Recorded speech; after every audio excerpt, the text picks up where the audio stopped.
All right, we've just come up to the hour, so we'll kick it off now. Thanks everyone for coming along to the webinar today. I'm Anthea Major, one of the marketing specialists at BizInc, and today the presenter is going to be Steve Major. Yes, he is my dad, from the Revolutionary firm. And as you probably guessed, we're going to be talking about pricing and how to command the prices you deserve. So thanks so much for coming along and presenting the webinar today. Thank you. Just a little bit of housekeeping before we get in. This session will be recorded, and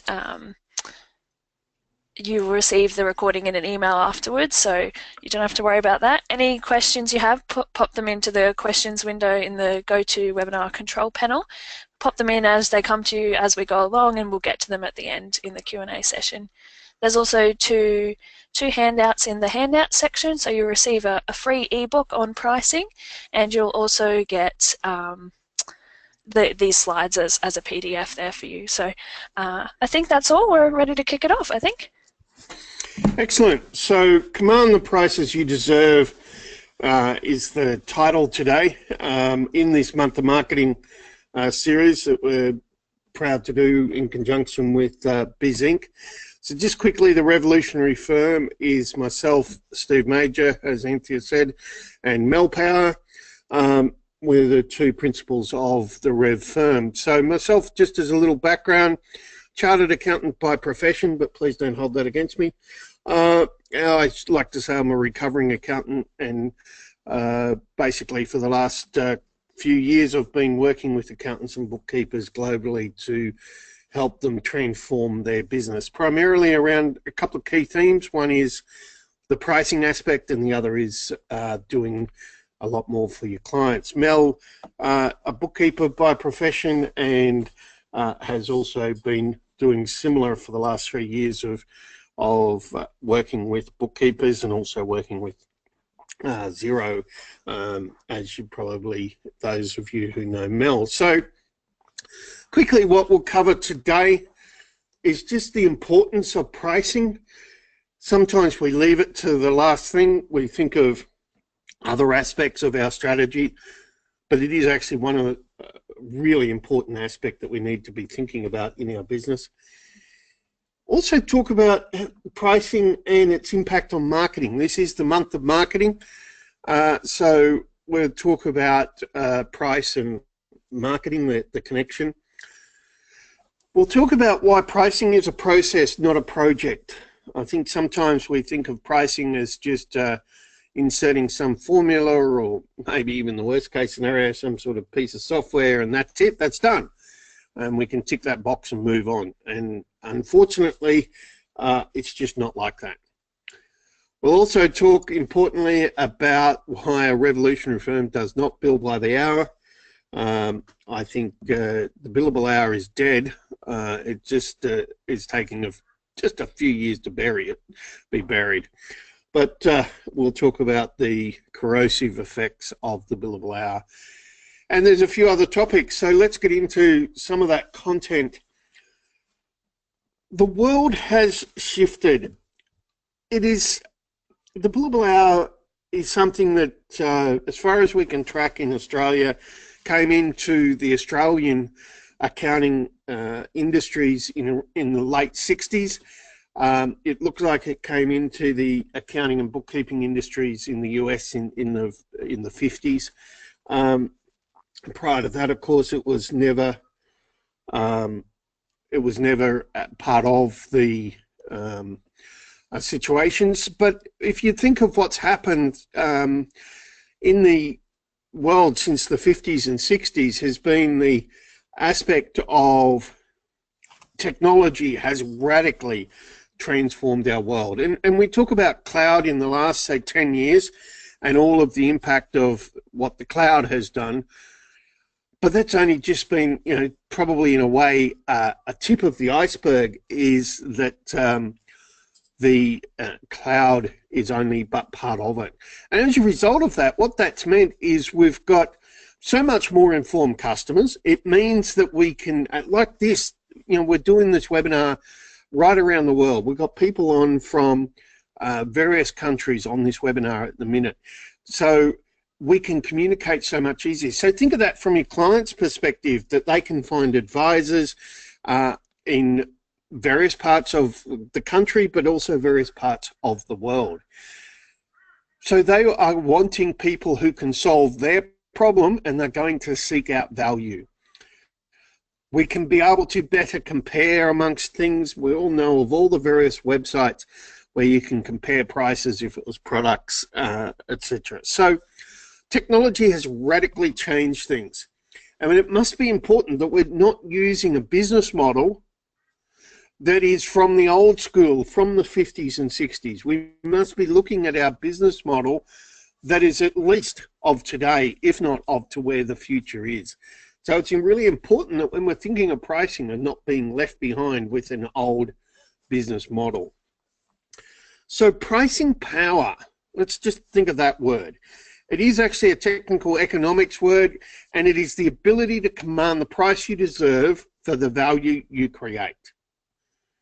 Now, there's two parts of that.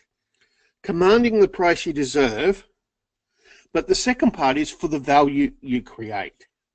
Now, remember, and we're going to talk a bit about value through this, value is in the eye of the beholder. It's unique to everybody.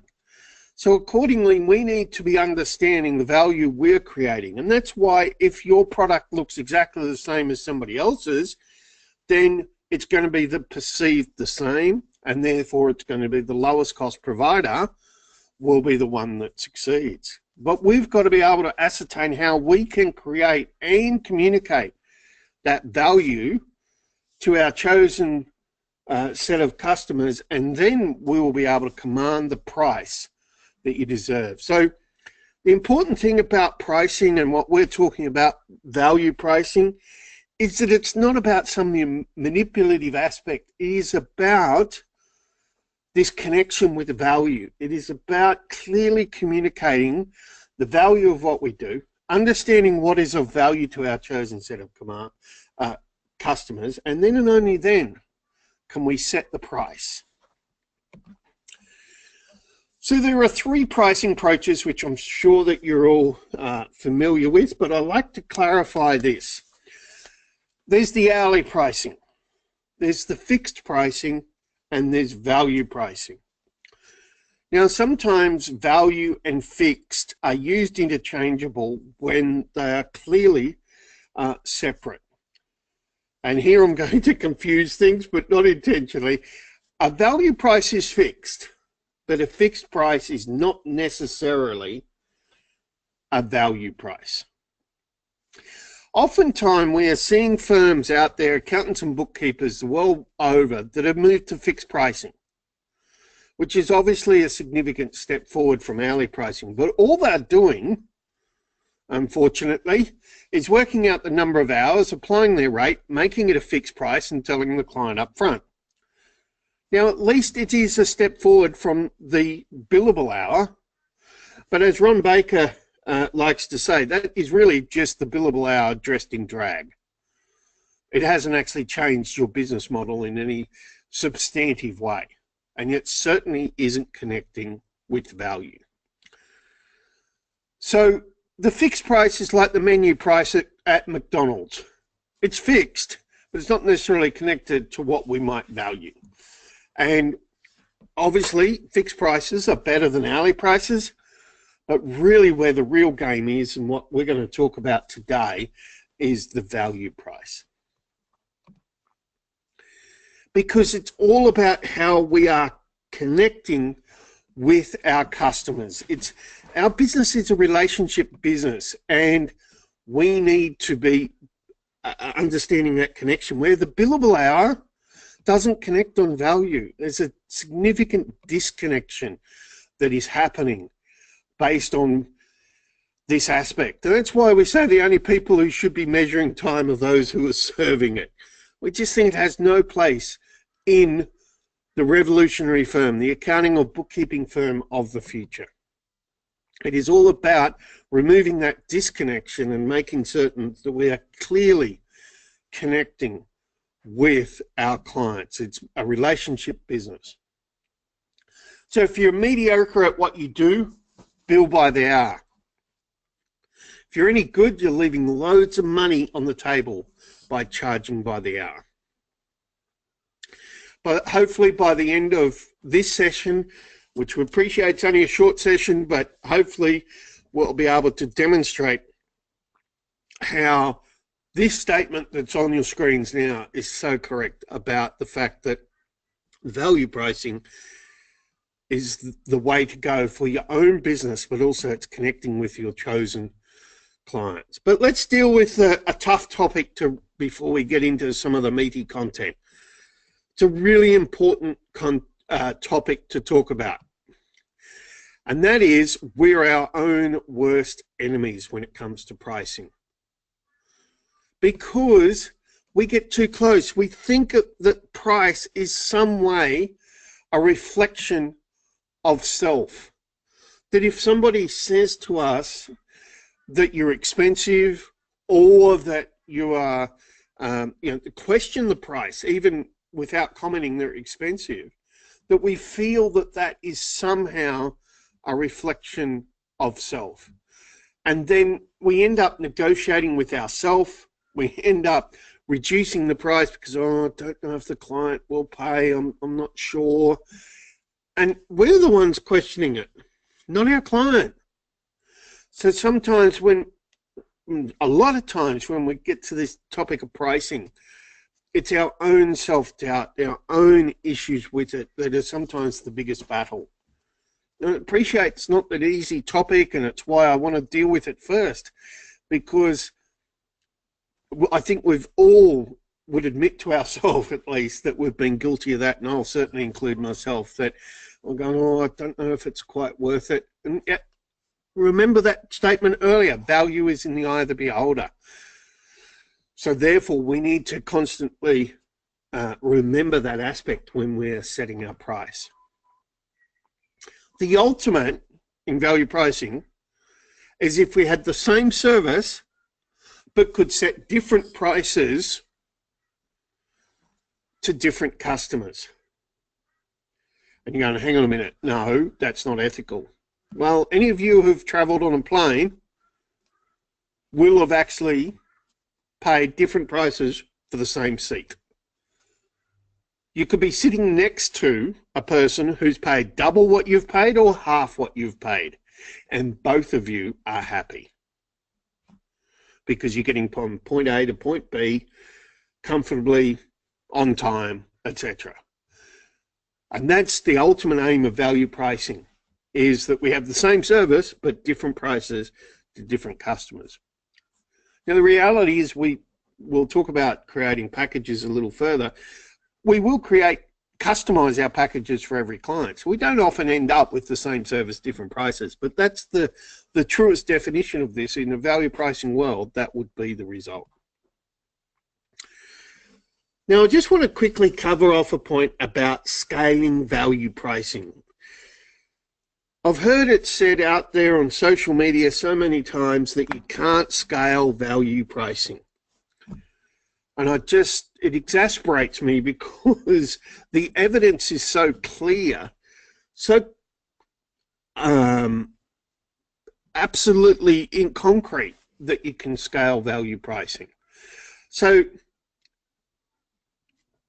the issue is, I think that a lot of times when people are looking at scaling pricing, they're looking for the quick plug and play system that every client's going to fit into that box, and off you go to the races, so to speak. That therefore the business can grow only when you've done that. But they're looking at speeding up the pricing section, where actually what we're going to talk about is slowing it down. And that's a real important aspect. What's your Lipton? The most profitable law firm of the world. One office. Competing against all the global law firms, this firm has one office in Manhattan.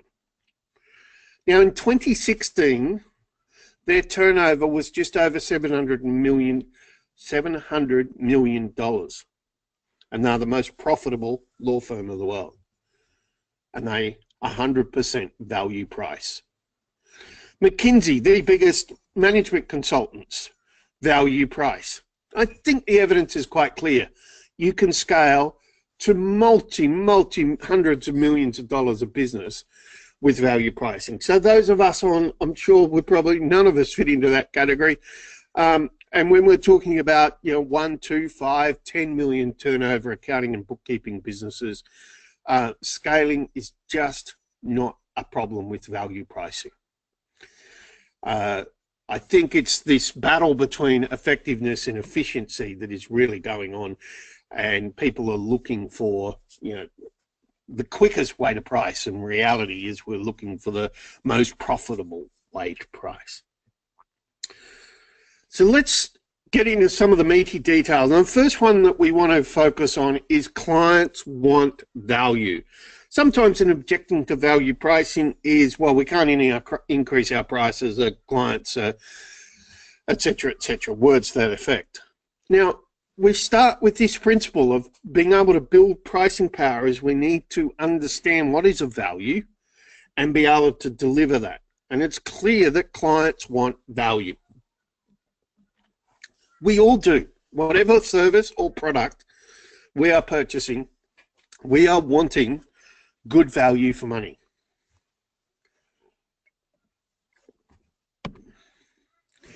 Clients want certainty. The biggest issue around pricing is that they want certainty. They want to know what that service is going to cost. One of the big negatives of the billable hour, but it's not the biggest negative, is the fact that the bill goes after the work and the client doesn't necessarily know what it's going to be. That's why some firms have dressed up the billable hour as fixed pricing and given it up front, because they're trying to at least meet this certainty aspect. But they haven't in any way connected with what is of value. And that's what we need to really focus on. So when we're looking at what we're selling, the accounting and bookkeeping services that we might be doing, people are not buying reconciled financial statements. People are not buying tax returns. People are not buying, in Australia, BAS statements, in Canada, VAT statements, etc. They're not UK VAT statements. They're not buying it. They're buying the peace of mind that everything's up to date. They're buying the ability to make decisions off what those financials. They're buying the access to capital, because having good, accurate financials will be able to get them loans, etc. That's what they're after, is the end objective. And that's whenever we're looking at everything that we do, we're buying value, and our clients are as well. They're not buying a set of services. They're buying their exchange of what they are perceiving as value for what we're doing. If people say, oh, no, our clients are buying on price. And to further that point, if we were buying on price, if that's how we all behaved, we'd all be driving similar car, because we'd be buying the cheapest within our budget. And it's just not the case. I'm sure everybody that's on, there'll be a vast range. It'll be a surprise if there's actually two people with the same car. It's because we're buying on our perception of value and what suits us and our family and in our situation. And it's the same for when clients are buying our services. So we need to be able to understand how to connect on that. The important thing about prices is that they're a signal, a massive signal. And this is where prices and that connection to marketing. If we're out there saying that we're a quality firm doing great results and we specialize for, say, in dentists, and that we know everything there is about dental businesses, and we've got that message, and we might have some really, really good material around that, and then we say, but, our prices are X, and and we go with that cheap pricing. You've just destroyed the whole marketing message around your quality and your expertise and your knowledge. We all know that a cheap price does not equal necessarily a high quality. It's just inbuilt in our buying behavior. So our clients are going to look at us the same way. So what are the signals that we are sending out? This is a photo from the Apple store in Sydney about an Apple. You know, I know it's an example that in a way is overused, but when you have a company that, you know, $1 trillion value company, and their pricing strategy, you know, they released their iPhone X, and you know, it's going to be about $1,500 Australian for a phone. Incredible pricing power they've been able to build.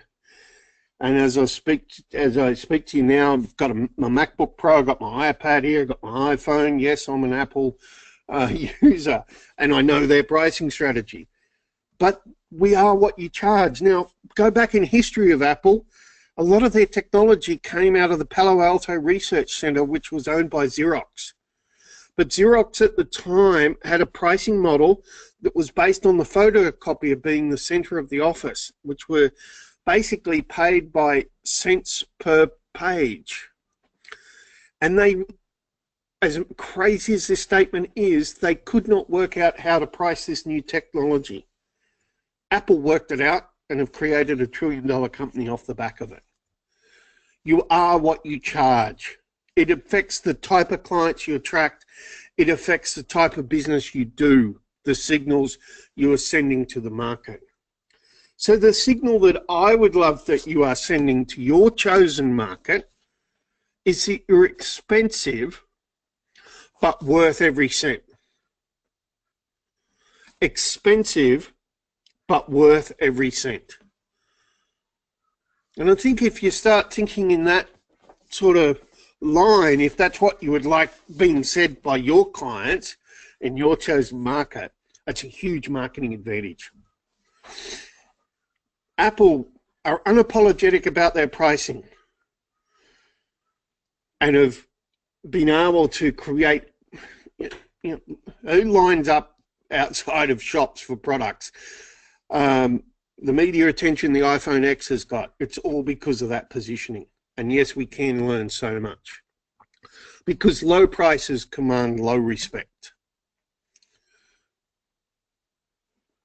The next key point that we need to think about is this pricing the customer aspect. So we need to, when we're moving to value pricing, we need to understand that we are dealing in a relationship business and that we are going to price the customer accordingly. Not we're in selling a set of services, but rather that we are dealing with what your client or that particular customer wants, what's of value, creating a set of packages, we'll talk about that in a minute, rather than pricing the set of services and putting them up on the website. I think that's one of the craziest strategies out there. The CEO of American Airlines is quoted as saying that on a particular route in the US, that there was 2,000 passengers every day on that route, and that they'd only been able to work out 400 prices for those seats. And he said, so therefore we're short 1,600 prices. We have the ability in our business to price the relationship, to price the customer. Why would we ever give up that incredible power by creating free packages and sticking it on our website, and to remove one of the incredible advantages that we have in our business as accounting specialists to be able to price the customer? It's where the real value lies. Because we're in a relationship business, we are not just selling a set of services. And the key point about this then is that we need to slow down. But why should we? Why shouldn't we try to get the pricing conversation thing down to 10 minutes or whatever? And I go, because the other end is that we establish the relationship on the basis of value, and importantly, we're going to earn so much more profit by slowing it down at the front end, by taking the time to understand what is of importance to the client and crafting the packages and setting the price, is going to establish the relationship on a far higher value than you could ever otherwise do. So we need to be willing to slow it down, add an extra meeting into the process to be able to really do this well. Live CA, an accounting firm in Canada, talk about their 3-meeting process. The discovery call, which is purely just them understanding the business, then the demonstration call, where they go to the next step of being able to demonstrate maybe how things could work, and then finally the value call, where they present the actual proposal and packages. Now, they're a 100% virtual firm. Josh and Chad, the principles behind it, they, as a result, have been able to achieve a far higher pricing point and a far better relationship with clients based on slowing it down, taking the time to understand what is of value. So just to reiterate, no prices on the website, please. Price the customer, not the service. So how do we understand value? Well, it's an understanding, so therefore we need to ask questions. We need to drill down. We need to diagnose first. We need to take the time to understand what's going on in the world of our customer, understand what problems they have, understand the specifics, scope the job out, ask questions,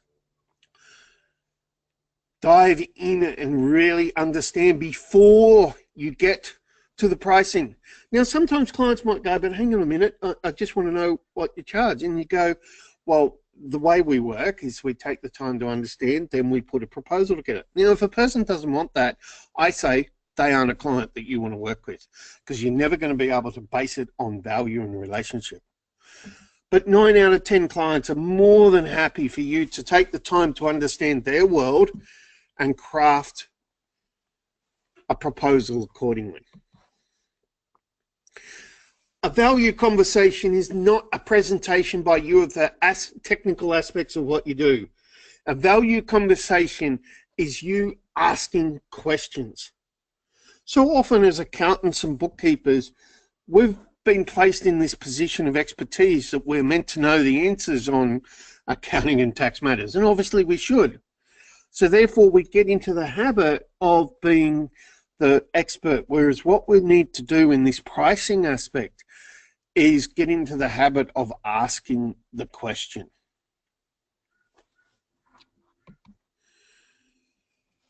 Ask the right question, not what do you need, because half the time the client doesn't really know.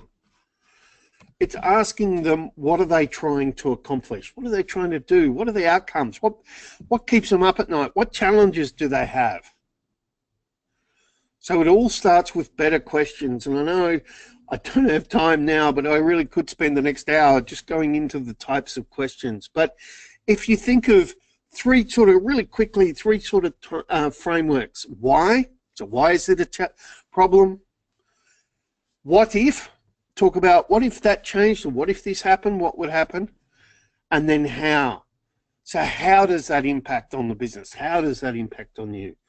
Questions in those simple format, and suddenly you'll get a lot better understanding of what's going on. So when we're thinking of value, there's really 3 aspects to it. On the left there, you'll see pain. So what are the pain points for them? What are the obstacles? What are the costs of those pain points? And then on the right side, you'll see success. What does success look like for the customer? What is the, how do they define as success? Is success a certain dollar figure? The business is success. Cash flow is success, peace of mind. And then in the middle, there are just some core jobs that they need to be done. So we're not ignoring that there are some core aspects that we need to know. But sometimes they're not just the traditional deliverables either. It could be things of, profit to cash report. It could be the KPI metrics on top of the traditional accounting and tax things that feature in the job. So we need to understand the three components of value and ask questions around that. So the next point that I'd like to cover is that all pricing is contextual.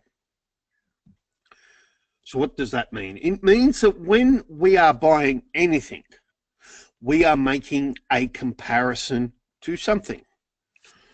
I'm not trying to confuse you there, but when we're buying something, we are always comparing the price to something. It could be whether we spend the money on this versus something entirely different, or it could be spending it with this provider as opposed to another provider. But no matter what, all pricing is contextual. It exists in a world where we're comparing it. Really quickly, let's talk about Nespresso coffee pods to give a really good example. And I'll use Australian dollars. I appreciate there's people from various parts of the world, but I'll use the Australian figures. Nespresso's real competition is instant coffee. And in Australia, instant coffee is about $15 a kilo on a per kilo basis. Now, coffee shop coffee, your local cafe, nice hole-in-the-wall cafe, for those people in Melbourne, I know you've got plenty of them. They're dearer than the prices we pay here in Brisbane. But if you put it on a per kilo basis, it's about $200 a kilo you're paying for your coffee shop coffee experience. Now, Nespresso, brilliantly marketed, have shifted the context. Their real competition is instant coffee, but they're trying to compete against the coffee shop experience, and their prices effectively run out at about $150 a kilo. All they've done is shift the context, but incredibly powerfully in doing so. Red Bull, their real competition is Coca-Cola. All they did is change the shape of the can and suddenly could price it significantly different. So how are you changing the context?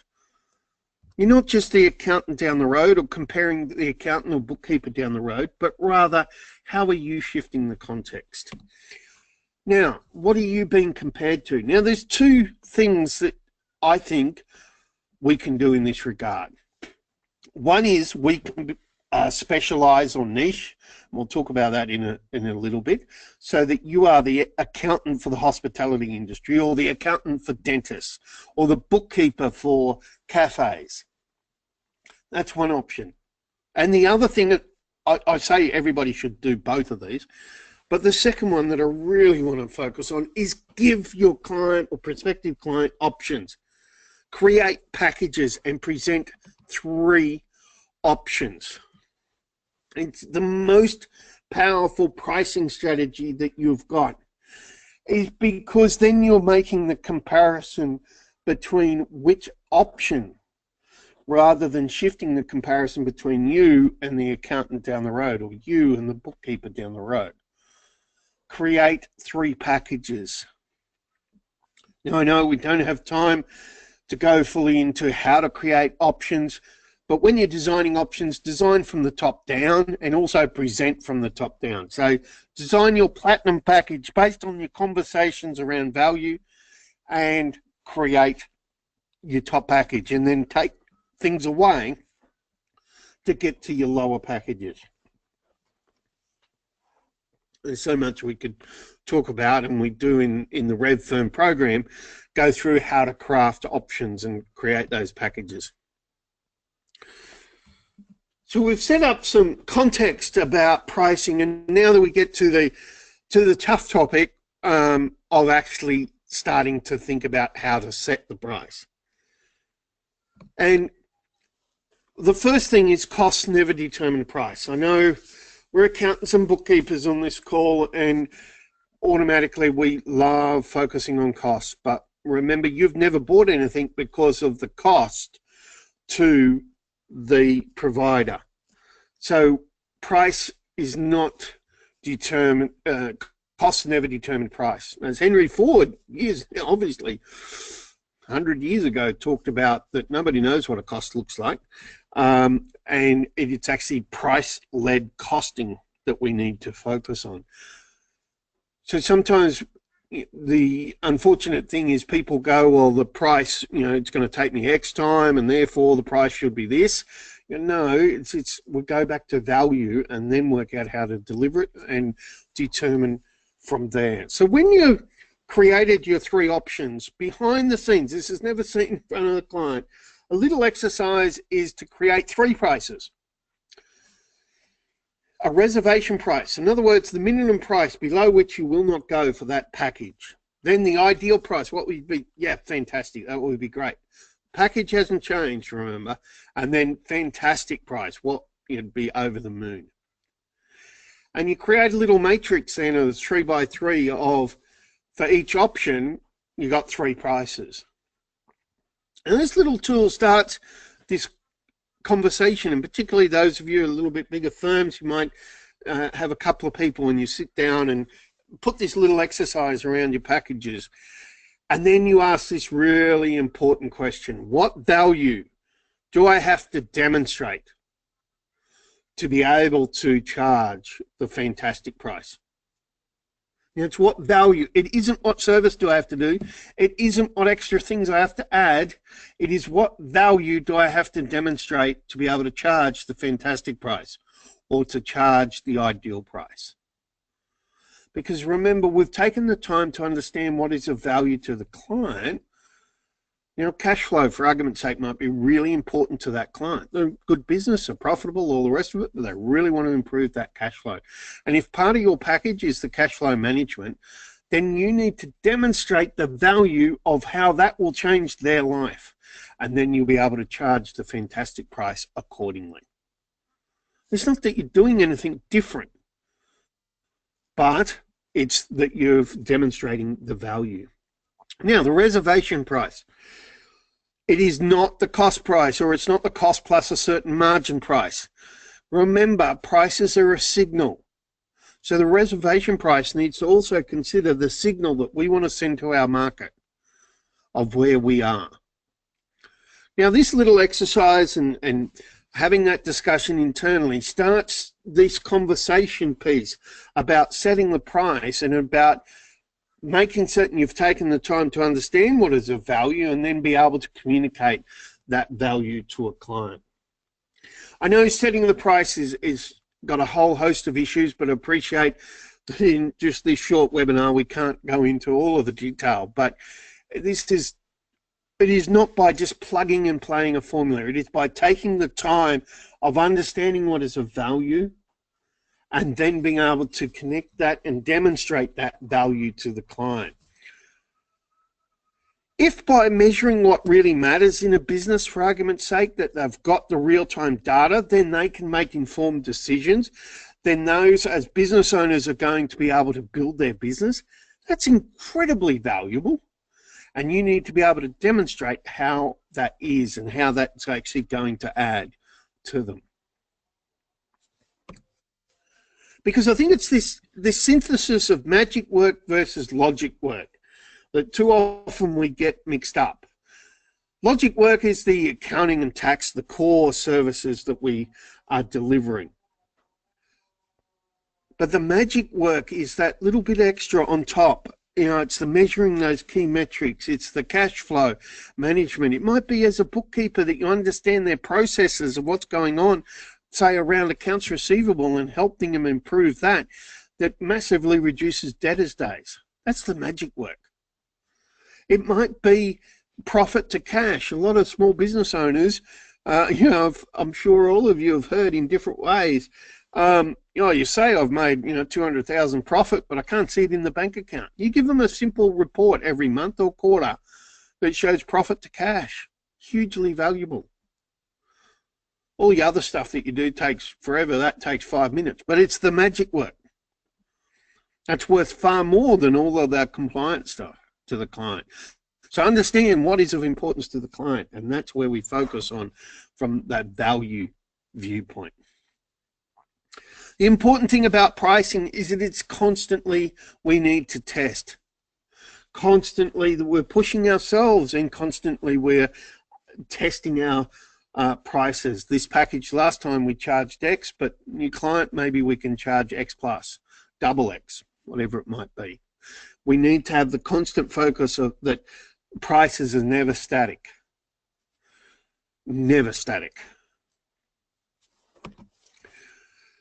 Now let's cover the real reason why so many businesses are suffering with their pricing. And that is that they're trying to be all things to all people, and we need to narrow your focus. I know in one of the earlier webinar series that Matt of BizInc did in this month of marketing series was about this key point. And it's one of the critical things that if you're just a generalist firm trying to sell traditional services, then you're struggling to differentiate. You need to narrow the focus of what you do and know exactly who you serve. Clients don't hire you for everything, but they hire you for something. What's that something that we want to get known about? It doesn't have to be an industry focus. It could be an industry focus, but it's not automatic that it has to be an industry focus. I know of a firm that is specializing in Amazon resellers in the US. I know of another firm that is specializing on businesses with inventory because they really do focus hard, know what to measure, what to look at, systems, etc. I know a bookkeeper focusing on musicians. It doesn't have to be industry. Aaron Rue, the beer CPA, probably in a way the most classic of specialities. It doesn't have to be industry, but as soon as you do have that narrow focus, that's when your positioning really goes through the roof, and that's when your pricing goes through the roof, because you're suddenly of an expertise and you're perceived as a low risk from a potential client, and therefore you're able to really drive that aspect of value. Is we know everything that there is to know about cafes or pubs or whatever it might be. And as a result, that focus adds so much to the positioning, and then your price must match that, the signal. So before we get into some of the questions, we must just remember it all starts and ends with value. This is not about how to manipulate things. This is purely and absolutely and categorically about connecting on value, understanding what is value, and how are you adding value and standing out from the crowd. So just quickly, the Revolutionary Firm, we do have a program to help take bookkeepers and accountants from just providing information to actually transforming small business. We believe that's where the real profit and freedom, and obviously pricing is an important part of that. If anybody wants to find out more about it, there's a link on screen now, therevolutionaryfirm.com/program, where you can book a time to have a conversation with us, and we go through in more detail about the program, whether it'll fit for you. So please, for those businesses who are really wanting to deliver freedom and impact to their clients, but also at the same time have that for their own business, then we would love to talk to you. Now, the next session is the prospect map. It's from BizInc about finding new clients. Matt of BizInc will be presenting at the times that are on screen. And monthofmarketing.com/prizes. There's a few key prizes if you go there. One of them is actually, we will be giving away at the end of the month membership to a firm of our program. BizInc are also giving away the major prize of a free website, but there are other prizes there as well. But love to hear from you now on questions. On anything relating. I appreciate that I've only been able to touch on the surface of some of these pricing aspects, but hopefully I've given you a little bit of taste of the importance of value pricing and the necessity. I probably didn't go enough into why you've got to get away from the billable hour, but basically one of the biggest things is you're leaving massive profit, but also it's creating an incredible set of behaviours in your business that are just not conducive. Nobody loves the billable hour, and Beyond Blue found that timesheets and the billable hour are the #1 cause of clinically diagnosed depression in our professions. We have 4 times the national average, and the root cause is the billable hour. If that's not enough reason, I don't know what is, but also it's the greater connection and relationship with clients and profitability. So please look at your pricing strategy, have a pricing strategy, and become a revolutionary firm, one that is actually connecting based on value. So, Anthea, let's start with some of the questions. Yeah, thanks so much for that. That was really useful. So we'll jump into some of the questions now. We do have a couple already, but please, if anybody has any questions at all about anything pricing or packaging related, just pop them into that questions or the chat window of the GoToWebinar panel, and we'll get to them now. But the first one we have is, how do you take current clients that are on hourly rate to value pricing? How do you make that transition? Yeah, so the first point is that those clients have been working with you on a certain expectation, and therefore will be not opposed to value pricing, just not understanding why the change in that. So the first thing is what we said about creating packages, and in the previous month of marketing webinar that RevFirm did, we talked about packaging. So we need to create 3 packages. Now the bottom package will be how you're working with them now, and you create 2 more packages that, let's use the platinum, gold, silver analogy. The silver package is how you're working with them now. You moved from the billable hour to a fixed price for that, and then the other 2 packages are set, but you also got more stuff in and more value. Now, then importantly, you must, don't send it by email or anything, you must have the conversation with those clients and go, look, we're changing how we work.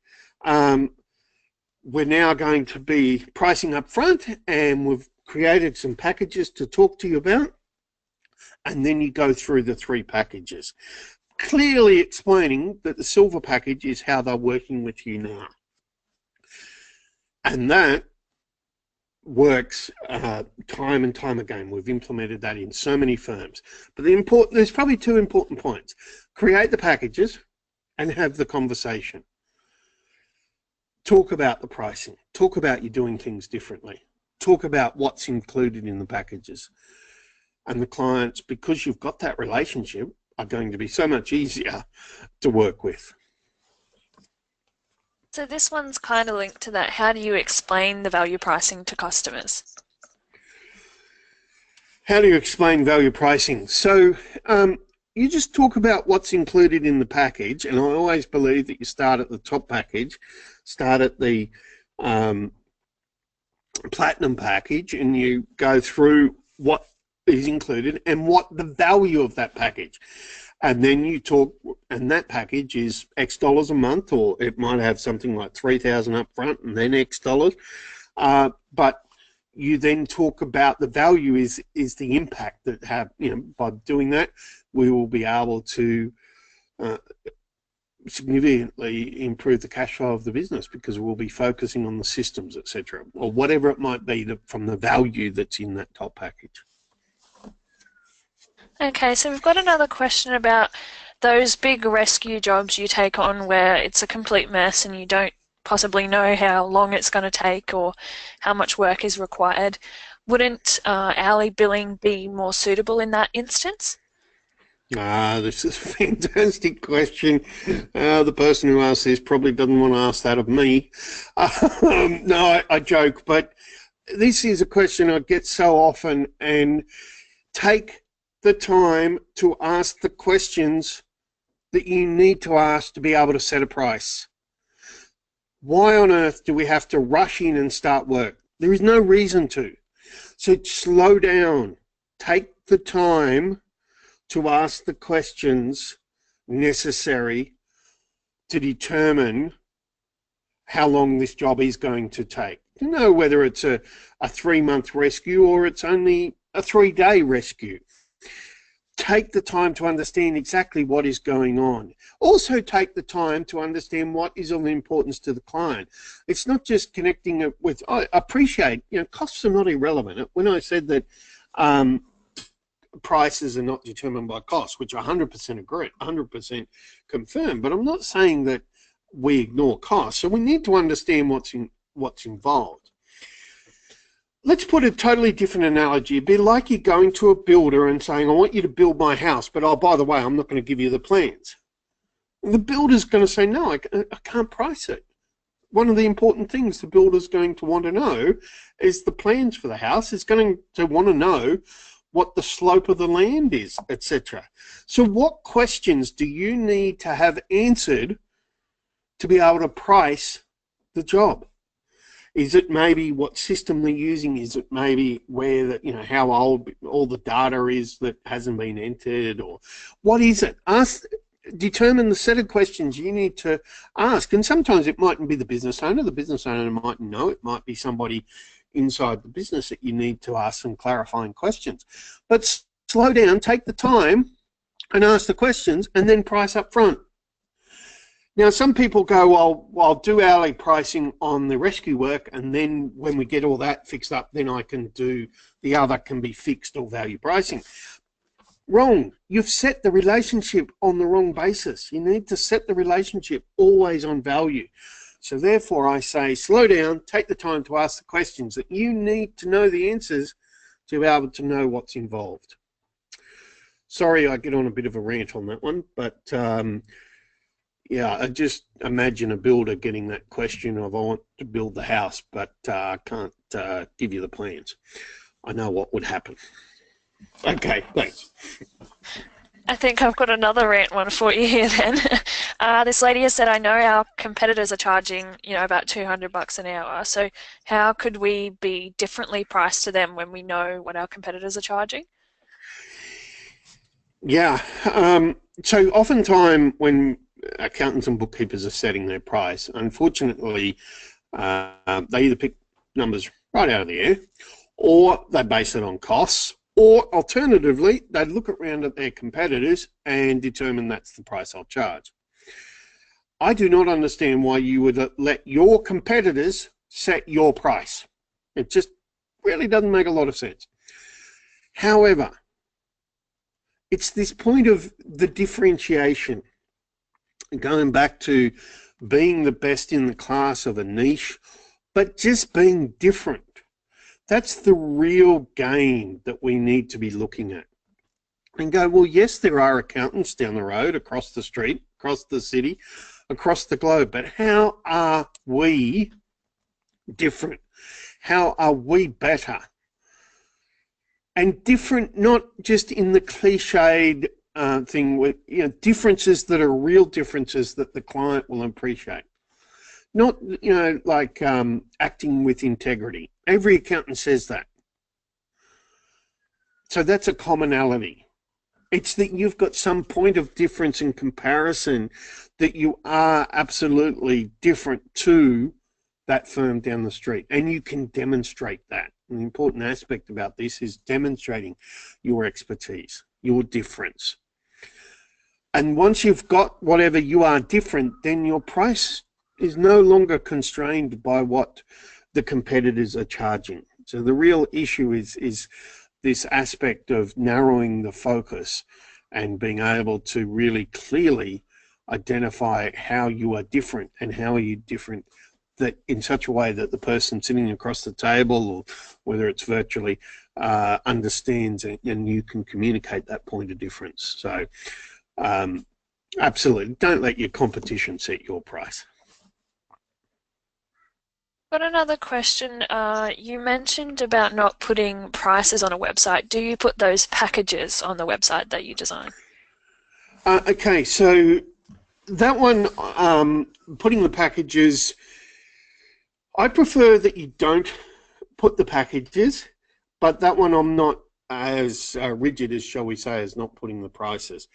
So the reason why I don't think you should put the packages as. I think the packages are something you set behind the scenes, and you may have 3 or 4 packages behind the scenes, but then you customize it when you're sitting across, when you've taken the time to understand what's important to the client.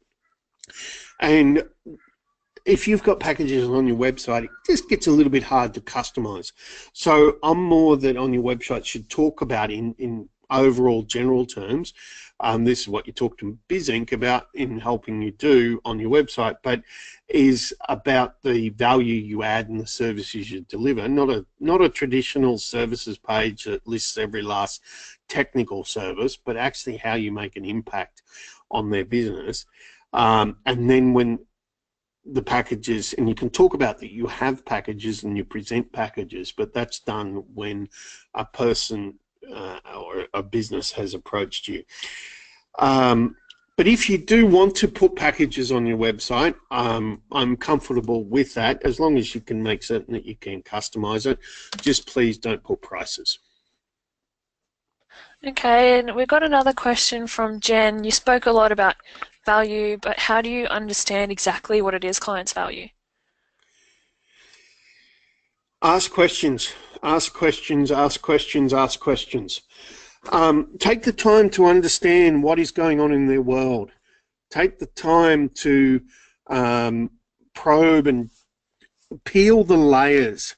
So to ask the question below of, so let's pick on cash flow. You ask most small businesses out there, what is the number one challenge, and cash flow will be in the top 3, sometimes top 5, but it'll be there. But cash flow means so many different things to so many different businesses and is expressed in so many different ways. So it mightn't actually be that they're short of cash. It might be that they are struggling to grow because they don't have enough cash. So it's actually an access to capital issue. It might be that their accounts receivables in one business are horrendous, in another business it might be inventory. So you need to drill down and understand, when they say cash flow, what does that really mean? So you ask more probing questions. Well, how's that evidence? What specifically is going wrong with cash flow to cause you a concern? And drill down into why that is important. It could be that they, for argument's sake, want their numbers by the 10th day of the month. And you go, okay, well, I understand that's important. Why? What do you need them for? Why? It could be, well, we have to have the numbers at the bank by the 15th of the month. Okay, so why is that the case? What covenants do you have? What is the issue? It could be, no, so that I can make decisions about, etc., etc., etc. So it's really, the answer to that question is ironically, is questions. Asking questions and peeling down. Don't just accept at first instance the first answer to that question. Dive a little deeper and understand what is really going on. I think that's all the questions we've got, so thanks so much. I'll just recap that there is going to be a recording sent out of this webinar, so thanks everyone for all your questions and for coming along today. As we mentioned, you can go to the Month of Marketing site, and if you book a discovery call with the Revolutionary firm to find out more about the program, in which they do cover quite a bit about pricing, you'll go in the draw to win a seat in that program. Also, we got more from BizInc there as well, so you'll receive the recording, you'll receive a freebie, a couple of freebies and the slides via email, and thanks so much everyone for coming along today. Thank you, and thanks for the kind comments coming in, so thank you. We'll see you at the next session.